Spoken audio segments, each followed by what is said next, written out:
अमेरिकेचे राष्ट्राध्यक्ष ट्रम्प यांनी रिपब्लिकन पक्षाच्या नुकत्याच झालेल्या पराभवासाठी 2 प्रमुख कारणांची यादी जाहीर केली आहे। ट्रूथ सोशल या मीडियमवर त्यांनी कारणं टाकली। सरकारी कामकाज ठप्प राहील आणि त्यांचं नाव मतपत्रिकेवर नसणं हेच रिपब्लिकनच्या पराभवाला जबाबदार ठरल्याचं ट्रम्प यांनी म्हटलेलं आहे।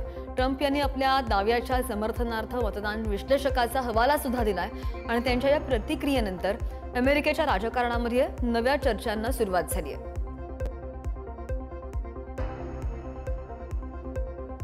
न्यूयॉर्कमध्ये डेमोक्रॅटिक पक्षाने मोठा विजय मिळवत झोरान ममदानी यांची शहराच्या 9व्या महापौरपदी निवड केलेली आहे आणि 34 वर्षीय ममदानी हे न्यूयॉर्कचे पहिले मुस्लिम, दक्षिण आशियाई वंशाचे आणि आफ्रिकेमध्ये जन्मलेले महापौर ठरले।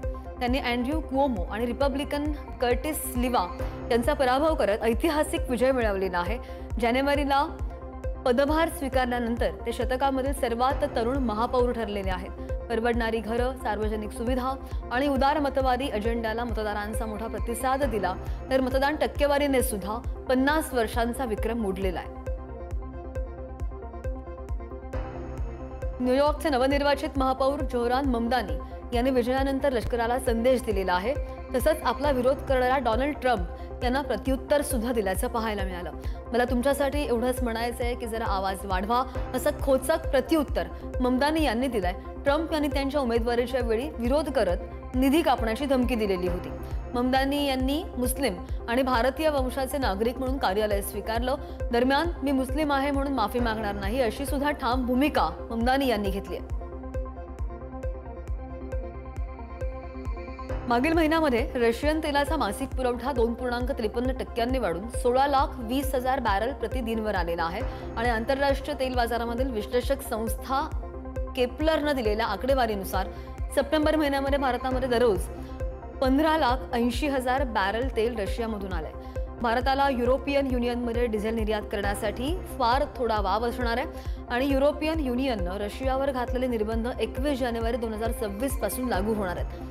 गतवर्षीच्या तुलनेमध्ये रशियन तेलाची आयात 8% घसरलेली आहे तर अमेरिकेने रशियावर घातलेल्या निर्बंधांमुळे 21 नोव्हेंबरपासून रशियन आयातीवर आणखी परिणाम होऊ शकतो अशीही शक्यता वर्तवली गेली आहे। अमेरिकी हवाई दलाच्या ग्लोबल स्ट्राईक कमांडनं कॅलिफोर्नियामधून एका निशस्त्र मिनिटमॅन 3 बॅलिस्टिक मिसाईलची चाचणी केली आहे। ही नियमित चाचणी होती आणि हे मिसाईल्स मार्शल द्वीप समूहाजवळच्या Ronald Reagan ballistic missile defense state ठिकाणावर उतरलं। अमेरिकेचे अध्यक्ष डोनाल्ड ट्रम्प यांनी अण्वस्त्र शस्त्रांच्या चाचण्या करण्यासंदर्भात विधान केलं आणि त्यानंतर पहिल्यांदाच ही चाचणी करण्यात आलेली आहे।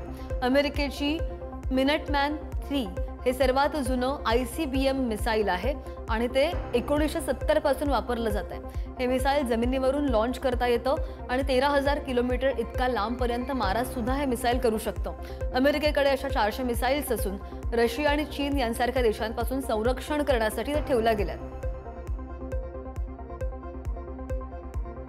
चीनच्या अंतराळ स्थानकाची मोठ्या ढिगाऱ्याशी धडक झालेली आहे आणि त्यामुळे आता अंतराळवीरांच्या परतीच्या प्रवासामध्ये अडचणी निर्माण झालेल्या आहेत।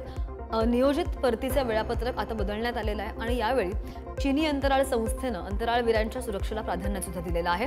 त्यांच्या परतीचा प्रवास पुढे ढकलण्यात आल्याची माहिती आहे आणि अंतराळवीरांच्या सुरक्षिततेसाठी हा निर्णय घेतला गेलाय। अंतराळ संस्थेकडून ही माहिती आली आहे। चीन दर 6 महिन्यांनी सेशनच्या अंतराळवीरांमागे बदल करतो आणि शनिवारी त्यांना घेऊन जाणाऱ्या शेन्झौ 20 अंतराळ यानानं शेन्झौ 21 क्रूसह कक्षेमध्ये परतणं पूर्ण केलं।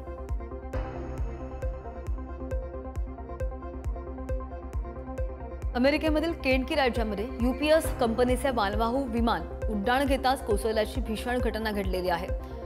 लुईसविल परिसरामध्ये अपघातानंतर विमानाला मोठी आग लागली आणि परिसरामध्ये धुराचे लोट सुद्धा पसरले। या दुर्घटनेमध्ये 4 जणांचा मृत्यू झालेला असून 11 जण गंभीर जखमी झालेले आहेत। UPS फ्लाईट 2976 नं अली आंतरराष्ट्रीय विमानतळावरून हवाईकडे उड्डाण घेतलं आणि त्यानंतर काही क्षणांमध्येच हा अपघात झाला अशी माहिती FAA नं दिली आहे। स्थानिक पोलीस आणि अग्निशमन दलाने तातडीनं घटनास्थळी पोहोचून आग विझवलेली आहे। मात्र या भीषण अपघाताचा व्हिडिओ सोशल मीडियावर व्हायरल झालाय। ब्राझीलचे राष्ट्राध्यक्ष लुईज यांनी अमेरिकेसोबत सुरू असलेल्या टॅरिफ चर्चेमध्ये प्रगती न झाल्यास ते स्वतः राष्ट्राध्यक्ष डोनाल्ड ट्रम्प यांना फोन करतील असं स्पष्ट केलंय.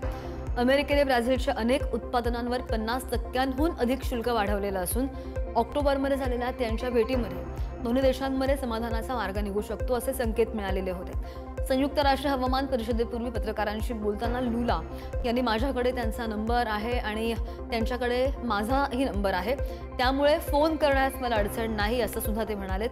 त्यामुळे ब्राझील अमेरिका व्यापार तणाव पुन्हा चर्चेमध्ये आलेला आहे असंही कळतंय.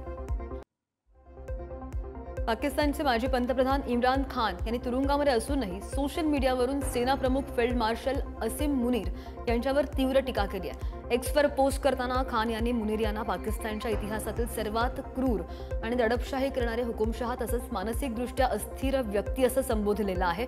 त्यांच्या कारकिर्दीमध्ये अभूतपूर्व अत्याचार होत असल्याचा आरोप सुद्धा त्यांनी केलाय. सत्तेच्या लालसेपोटी मुनीर काहीही करू शकतात असा दावा करत इम्रान खान यांनी सैन्य नेतृत्वावर गंभीर प्रश्नचिन्ह उपस्थित केलंय. मध्य फिलिपाईन्समध्ये असलेल्या आणि आलेल्या कालमेघी चक्रीवादळाने मोठं नुकसान झालेलं आहे. या वादळामुळे 52 लोकांचा मृत्यू झालेला असून 13 जण बेपत्ता आहेत. परवा फिलिपाईन्सच्या मध्यभागातून वेगानं पुढे सरकलेल्या या चक्रीवादळामुळे अनेक ठिकाणी भीषण पूर आलेला होता आणि अनेक नागरिक त्यांच्या घरांच्या छतांवर अडकलेले आहेत. अनेक गाड्या पाण्यामध्ये बुडालेल्या आहेत. या तडाख्यामुळे अनेक प्रांतांमध्ये सुद्धा वीज पुरवठा खंडित आहे. कालमेघी हे यावर्षी फिलिपाईन्समध्ये आलेलं 20वं उष्णकटिबंधीय चक्रीवादळ होतं. कट्टरपंथी इस्लामिक प्रचारक झाकीर नाईकच्या बांगलादेश दौऱ्यावर युनूस सरकारनं बंदी घातलेली आहे. गंभीर गुन्ह्यांमध्ये वॉन्टेड असलेल्या नाईकला प्रवेश देण्याच्या तयारीची बातमी समोर आली आणि त्यानंतर भारताने तातडीने आक्षेप नोंदवला. त्यानंतर ढाका सचिवालयामध्ये गृह मंत्रालयाच्या कायदा सुव्यवस्था समितीच्या बैठकीमध्ये हा निर्णय घेतला गेला आणि नाईक ढाक्यामध्ये आला तर त्याला ताबडतोब भारतामध्ये हस्तांतरित करावं असं भारताने स्पष्ट केलेलं होतं. नाईक सध्या मलेशियामध्ये आश्रय घेत आहेत. त्याच्यावर दहशतवाद, मनी लॉन्ड्रिंग आणि द्वेषपूर्ण भाषणांचे गंभीर आरोपही आहेत.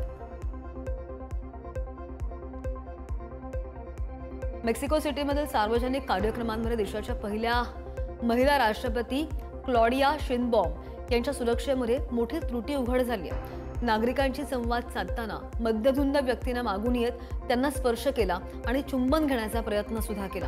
काही सेकंद सुरक्षा कर्मचाऱ्यांनी हस्तक्षेप न केल्यानं देशभर संताप व्यक्त होतोय. व्हायरल फुटेजेसमध्ये शिनबॉम शांतपणे त्या व्यक्तीला दूर करत काळजी करू नका असं म्हणताना दिसलेले आहेत.